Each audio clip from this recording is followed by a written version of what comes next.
I wanted to say up front that any noise you hear in the background is due to Kevin Bacon. I'll leave his photo up for a good long bit. Life with a 13-week-old puppy can be pretty full sometimes. One of my goals when I started doing this podcast was to push myself in new ways. I needed an artistic voice, and this was something I hadn't tried before. And I really like what this does for me.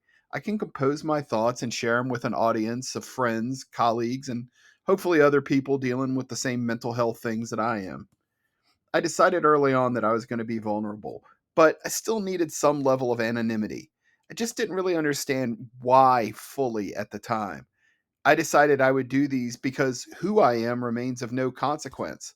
I'm a guy with a few thoughts on things. I've got opinions, sure, but I like hearing other opinions too. Like I said before, no matter what my mama says, I'm really not that remarkable physically. That's not all of it though. The bottom line is, I really don't like who I see looking back at me when I'm on camera. Some of it has to do with my hairline, sure. Some of it has to do with the fact that I'm a pair of Oakleys away from looking like I'm here to start some shit. People judge visually, and I don't want to be a part of any of that. Other people have the controversial stuff covered for the internet. I want to share the good things I've seen. To be truly impactful when it comes to the mental health stuff, I need to be relatable, and vulnerability is key to that for me. But probably the biggest part of what I don't like is the part I can't change. Yeah, I can grow odd combinations of facial hair, but at the end of the day, it's all just removable jewelry. I still look like someone, a lot like someone. Look, I'm not here to talk shit about anyone, even him. I made a deal with myself decades ago that I would not prolong parts of the legacy I see when I look in the mirror. My face is a constant visual reminder of that for me. I can only move forward. The impact the pandemic had on all of this is pretty profound. If you're a work colleague, you may have seen a variety of changes in my appearance. I went through some different hats, blue light glasses, blue hair, purple hair, no hair, full beard. I did that Frank Zappa mustache and soul patch thing for a couple of weeks.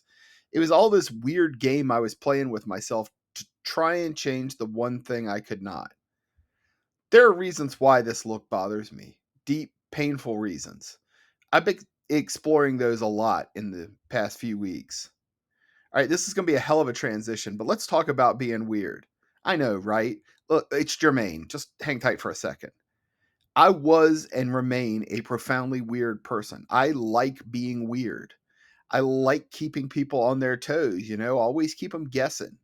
When I was younger, I often dreamt of changing the world through technology. I've always known there's this limitless potential, not only in the power and potential of technology, but the people who make all this happen. Generative AI isn't at the point of generating new ideas yet. People do that. People make AI.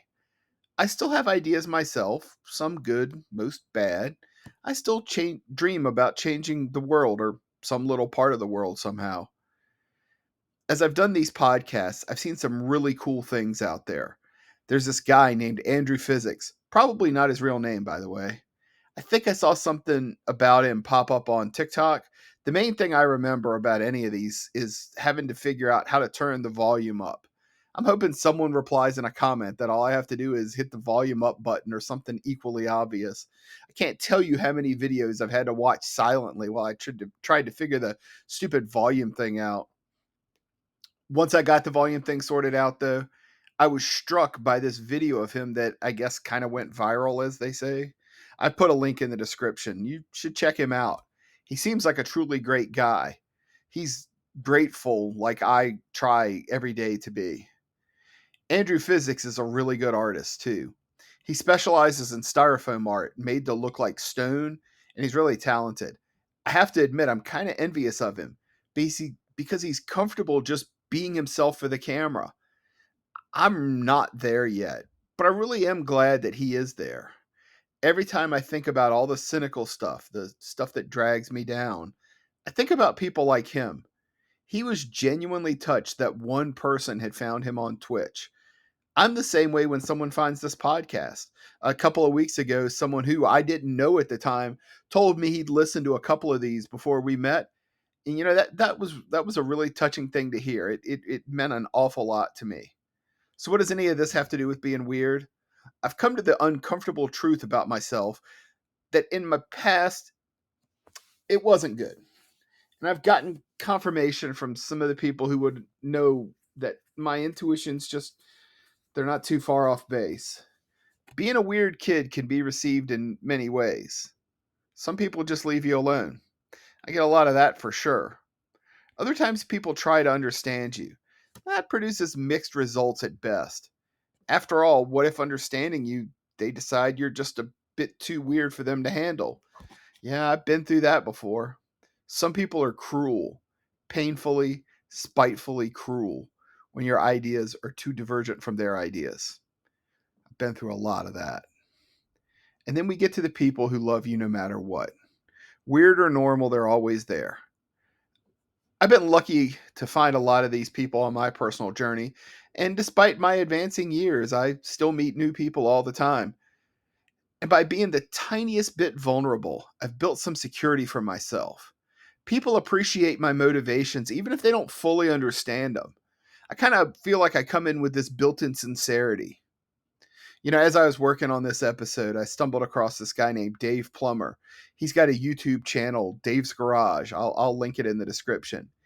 Dave's a retired Microsoft operating system engineer, but he also wrote a book called Secrets of the Autistic Millionaire. For the first time in memory, I'm truly excited about reading something. It's sitting right beside me. I'm going to probably start reading it right after this. I'm sure there's going to be more content about Dave and his stories coming up, and about the spectrum, too. I have been doing a lot of exploration of that subject and how it relates to me recently, and how maybe being a weird kid was just what they called people who are different like me back when I was a kid. Take care, everyone.